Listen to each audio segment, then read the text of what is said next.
Gerda, vandag se vraag is: hoekom ervaar mense 'n leegheid na groot lewensveranderinge? Ek kan seker nou nie sê almal nie, maar ek bedoel dan nou diegene wat dit so ervaar. En hoe bedoel 'n mens leegheid? Lisa, dit is 'n interessante verskynsel en ek sien dit veral in waar ek woon in Somerset sien ons sien baie mense wat trek van die noorde af hierdie kant toe.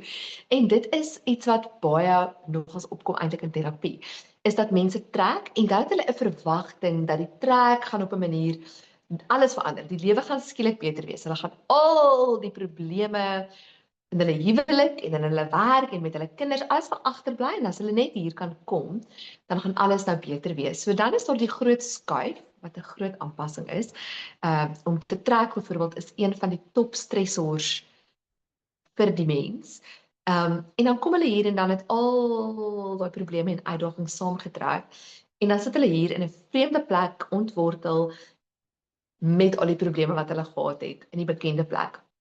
So na groot lewensveranderinge, mense het dikwels voor die verandering die idee dat dit nou een of ander ehm 'n towerstafie gaan wees wat die lewe skielik anders of beter gaan maak of hulle het 'n verwagting wat nie ontmoet word nie.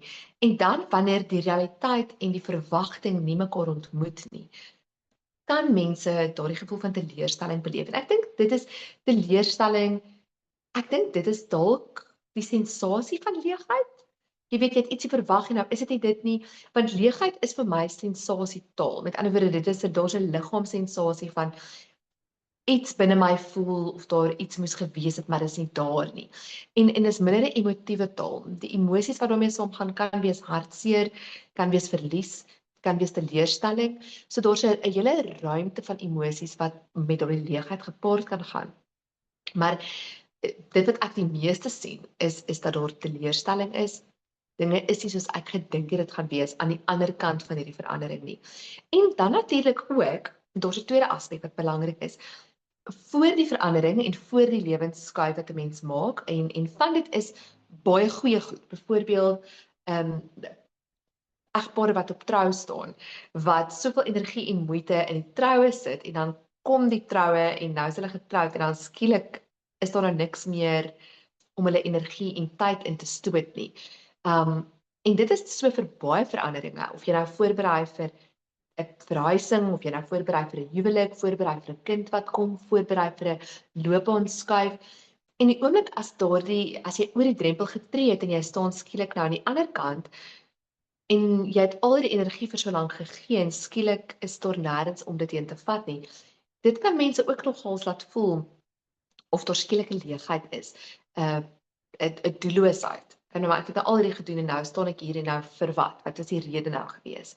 Jy weet, en ek dink dit is hoekom mense, ek vir baie mense sal sê, berei eerder voor dit wat na die geleentheid kom of na die verandering kom en moenie net fokus op die verandering en dit wat jy in plek moet sit vir die verandering nie. Want dit wat na dit kom is eintlik wat van lange duur is. Verandering, die oorgang van verandering, Lise, is soms 'n paar minute lank. Jy weet, as jy nou dink, ag, kom ons praat oor geboorte gee, dit kan 'n paar uur of 'n paar minute wees, maar die oorgang is nooit langer as die tydperk wat dit is nie. Om te verhuis is so lank as wat dit jou neem om van die een plek na die volgende een te ry. Dit is nie, jy weet, dis 'n paar ure, 'n dag of twee. En as jy al jou energie daarin sit, en selfs die huwelik, dis 'n kort, die oomblik van oorgang van nie getroud na getroud is letterlik lê in die haarwyte van 'n paar woorde. Dis belangrik dat mense besef die geleentheid van verandering, as jou fokus net daar is, mis jy die geleentheid om voor te berei vir dit wat daarna kom. En dit is dan wat kan lei tot daardie gevoel van leegheid en amper doelloosheid wat daarmee saamgaan. Ek is bly jy het net die woord ook verlies gebruik. Ek dink baie keer wanneer mense hieroor praat, dan kom dit uit, veral as dit nie iets is wat hulle self beplan het nie. Sê net maar daar gebeur het, so daar iemand sterf, iets wat jy nie verwag het nie. Dit is in so, of dat jou man het net nou sy werk verloor en nou moet jy trek en dit is daai tipe goeders. Ook sal mense vir jou sê, mens moet die verlies van wie jy is en wat jou lewe was, moet mens rou. Jy moet dit baie bewus wees dat daar's agter en dan is daar vorentoe. So wat ons nou vandag bespreek is die geskiedenis, dit wat nou gebeur, die verandering, en dan dit wat voor lê en die verwagting wat mense het daarvan. Want ek dink, soos jy nou praat, dink mense baie prakties en dink, goed, ek gaan nou trek see toe, dan gaan ek elke dag 'n koffie drink by daai koffiewinkel, dan gaan ek elke Woensdag gaan ek dan nou my inkopies doen vir die week. Ek gaan elke dag kaas eet. Sulke goed. Maar nou die punt is die verwagting mens aanspreek, nie noodwendig die praktiese logistiese goedjies nie. Daar moet 'n verwagting wees van, gaan dit vir my lekker wees om elke dag kaas te eet? Gaan ek graag wil, het ek nog altyd gehou daarvan om in 'n koffiewinkel te sit? Is dit wat jy probeer sê met die toekomstige verwagting? Ja, of Lise, die idee dat jy weet, jy praat nou van die kaas eet en ek dink ek lag daaroor want dit is so 'n persepsie wat mense het van as jy gaan trek, gaan jy skielik blootgestel wees aan gewoontes wat jy nooit van tevore gedoen het. Jy gaan skielik goed doen wat jy nooit van tevore gedoen het nie. Jy kan kaas eet in enige dorp in die land. Jy weet, dis die realiteit, maar ons heg gehoor waarde aan hoe dit gaan wees na die verandering of na die skuif. Dit is ook so. Jy weet jy bring nou 'n interessante deel in van veranderinge wat buite jou beheer is, veranderinge waaroor jy nie 'n sê het nie, veranderinge waarvoor jy nie kan voorberei nie. En ek dink in daardie geval, onthou weer eens, dit is die leegheid is die sensasie wat met soveel verskillende emosies kan gepaard gaan en die emosies kan daar wees as gevolg van die ervarings, maar as jy nie kon voorberei vir 'n verandering nie, dan is dit soos die mat is onder jou uitgeruk. Jy het nodig om te eerstens herkalibreer. Hoe lyk my nuwe normaal nou? Wat is my nuwe normaal nou? En hoe gaan ek nou van hierdie punt af bou? Ek dink dat die leegheid kom wanneer ons terugdink, dit is maar menslik, ons dink terug aan die kospotte van Egipte. Dit was beter toe ons XYZ gehad het. En dalk was dit, maar ons kan nie terugkeer daarna toe nie. Daar is nie weer 'n terugkeer en selfs al gaan jy terug, gaan dit nooit weer dieselfde wees nie. En dit is belangrik vir mense om te kan oefen om in die oomblik te wees, om te weet waar jy nou is. Jy weet, as 'n mens dink aan hoe ons met tyd omgaan, die idee dat môre gaan beter wees of dat gister beter was, terwyl al wat jy regtig het is die hier en nou. Al waaroor jy invloed het is die hierdie oomblik, hierdie asemteug. En ek dink dit is belangrik dat mense besef dat as jy te ver vooruit dink of as jy te ver terug in die verlede gaan leef, dan gaan jy uitmis op dit wat nou hier voor jou is.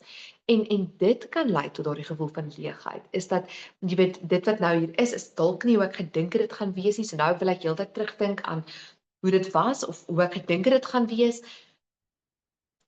Maar as jy dit aanhou doen, dan gaan die hier en nou nooit genoeg wees nie. En dit is so belangrik dat mense dit kan oefen en kan sê ek gaan teenwoordig wees met die ongemak van die teleurstelling, die hartseer van die verlies, wat ook al die leegheid vir jou bring. Sit 'n bietjie met dit en eksploreer dit en vind uit wat dit is. Gee dit taal, gee vir dit substans en sê okay, nou dat ek hier is, nou wat doen ek nou om dit vorentoe te beweeg? Hoe gaan ek van hierdie punt af? En dan wil ek ook nie vir mense sê moenie dink aan 'n 10-jaar plan nie. Dink aan die 10 cm plan. Wat is die volgende klein inkrementele skuifie wat jy kan maak? Dis al wat jy kan wees. Sonder om te hoef te dink aan hoe dit nou gaan uitspeel vir die volgende 10 jaar. Daar's heeltemal te veel selfhelpboeke wat jy wil probeer beplan vir die volgende 10 jaar, terwyl jy die 10 jaar is nie gegee nie, maar die volgende oomblik en die volgende tree is dalk. En dit is dan waar jy jou aandag en jou energie moet sit. Ek dink ook wat ook goed is van wat jy sê is, as jy dan nou dit nou reg goed. Nou is jy in die oomblik, jy gaan nou wat nou. En jy sukkel. Want dit kan gebeur. Dis regtig, dis nie altyd maklik nie, maar ek bedoel jy sukkel dat iets in jou siege, iets in jou menswees, jou skouers trek so op as jy daaraan dink dat jy wil naar word, dat jy siek, jy raak siek. Daar's mense wat griep kry as hulle dink te veel aan hulle self. Dat daai kan ondersoek word. Dit beteken dat die wat nou kan nou vir jou opsies bied. Dit beteken nie dit gaan maklik wees nie. Dit kan vir sekere mense geweldig maklik wees, maar vir ander mense kan dit weer 'n geweldige moeilike ding wees, dat om die wat nou aan te spreek, is juist hoekom die leegheid daar is, omdat jy ignoreer dit met alles in jou. So hoekom ignoreer jy dit? Nie om nou te sielkundig te klink op 'n sielkundeprogram nie. Nee, maar dit is belangrik dat jy weet wat jou interne prosesse is en wat dalk die mure is wat jy opsit vir jouself, jou blokkades is. Lise, hoe ons dink oor ietsie die stories wat jy vir jouself vertel is belangrik. Dit skep jou realiteit, dit skep hoe jy omgaan met jou omgewing en jou besluitnemings en so. En ek dink soms kan ons vir onsself nogals dinge vertel wat nie baie goed is vir ons nie.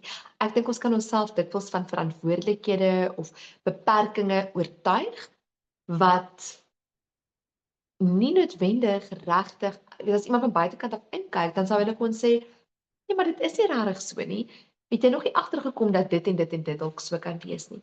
En soms help dit om 'n klankbord te hê waar jy kan gaan praat en kan sê, "Sjoe, ek het nou dit en dit so verwag of ek het gehoop dit gaan so wees of ek voel so of ek kyk nou en ek sien eintlik net beperkings rondom my." En soms het 'n mens iemand van buitekant af nodig wat net kan sê, "Goed, ek hoor jy voel so, maar het jy al gedink daaraan of het jy al gedink daaraan?" Jy weet, ons sit dikwels in 'n situasie, vind myself dikwels in situasies waar mense nogals ander mense se idees oor hulle self kan konfronteer en uitdaag. En dan is dit vir altyd interessant om te sien hoe die persoon wat aan die ontvangkant is, net eenvoudig nie dit kan vat nie. Dit is moeilik. Ek wil nie dink dat dit kan anders wees nie. Dit is vir my nie gemaklik om te wees waar ek is nie, maar dit is vir my gemakliker as om te dink dat ek op 'n ander plek moet wees of dat ek moeite moet insit om dinge anders te doen. En ek weet nie, ek dink is belangrik dat ons 'n gemaklikheid met ongemak kan kweek. Ek dink is belangrik dat ons kan mense hê wat ons van tyd tot tyd bietjie kan uitdaag om ons persepsie oor dinge te kan vra. Is dit wat jy gedink het realisties? Het jy nodig om miskien anders te dink? Jy weet, net daai tipe vrae kan vra. Maar dit kan ons help, Lise, om daardie veranderinge te navigeer en om te kan sê, dinge is nie soos ek gedink het dit gaan wees nie, of die mat is onder my uitgeruk, om 'n veilige plek te hê waar ons dit kan bespreek, help verskriklik baie met die verwerking daarvan, want dit is moeilik. En natuurlik, enige tyd as ons ongemak beleef, dan vra ons vir onsself die vraag, wat is fout met my? Hoekom voel ek dit? En eintlik 90% van die tyd is die antwoord jy voel dit want jy's 'n mens. Jy voel die ongemak want dit is deel van die menslike ervaring, nie omdat daar inherënt met jou fout is nie. So, ja, daardie leuen dat ek is anders as ander mense. Ek voel ander mense sal hierdie baie makliker kan hanteer. Ek sien dit so baie met ma's wat nou vir die eerste keer 'n ma word of 'n pa word. Ek het gedink dit gaan anders wees.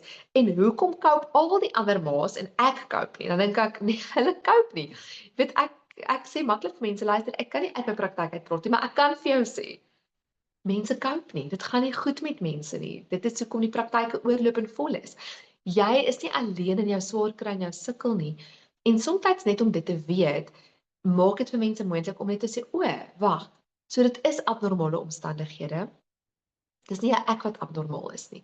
So dis 'n normale reaksie op abnormale omstandighede of op abnormale veranderinge.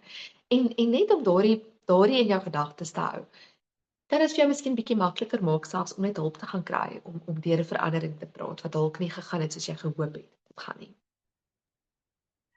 Ek sê baie dankie aan Gerda Kriel, sy is 'n kliniese sielkundige van Somerset Wes. Haar besonderhede is by die gesprek, as jy daarvoor wil kontak en te kyk wie sy is en waar sy is, kyk gerus daarso.